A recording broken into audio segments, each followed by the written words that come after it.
Salut, c'est Abdel et bienvenue à toi dans cette vidéo. On va parler de ton aisance relationnelle et la qualité de tes relations. On va parler d'un cadre simple qui te permet d'évaluer tout ça.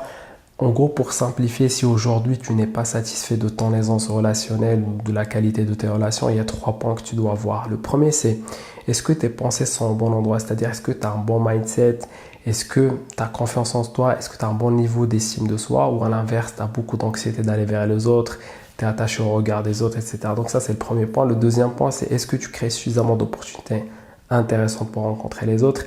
Et le troisième point, c'est est-ce que tu sais saisir ces opportunités? Si tu les prends l'une après l'autre, le premier point, c'est si tu n'as pas le bon mindset, soit tu ne vas pas créer d'opportunités intéressantes ou même si tu crées des opportunités, tu ne seras pas à l'aise, tu ne vas pas bien t'exprimer, tu ne vas pas kiffer ces interactions, tu ne vas pas t'amuser et du coup, tu ne peux pas être solide dans ces interactions et tu ne vas pas t'amuser, etc.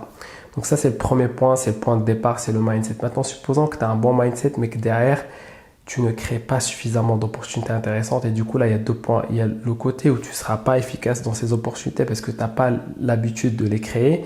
Et aussi, tu vas te mettre beaucoup de pression. L'exemple que je vois le plus, c'est les mecs, par exemple, qui vont attendre qu'il y ait l'anniversaire du pote de leur pote, qu'il y ait l'afterwork du boulot, etc. Que leurs potes soient tous chauds pour sortir, pour qu'ils créent des opportunités qui sont intéressantes. Ou de l'autre côté, l'inverse, les gars qui vont créer beaucoup d'opportunités, ils vont sortir énormément, mais ce n'étaient pas des opportunités qui sont intéressantes. Le troisième point, c'est supposons que tu as un bon mindset, que tu crées suffisamment d'opportunités intéressantes, mais tu ne sais pas les saisir, tu n'arrives pas à être impactant, créer l'attirance, etc. Et c'est bien dommage. Donc en fait, c'est un cadre qui est très simple, tu peux aussi résumer de manière simple. 1, c'est mindset, 2, c'est action, et troisième point, c'est concrétisation, intelligence relationnelle, compréhension des codes relationnels, etc. Donc c'est un modèle qui est simple, mais qui te permet d'avoir une bonne clarté mentale, de bien évaluer où tu en es.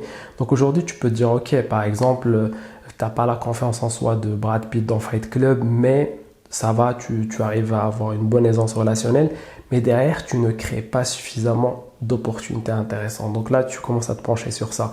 Ou tu peux dire, ok, je crée suffisamment d'opportunités intéressantes, mais derrière, j'ai pas le bon mindset, ou je ne sais pas comment saisir ces opportunités, ou les deux, j'ai pas le bon mindset, et aussi je ne sais pas comment me comporter. Et là, tu commences à te pencher sur ces 2 niveaux.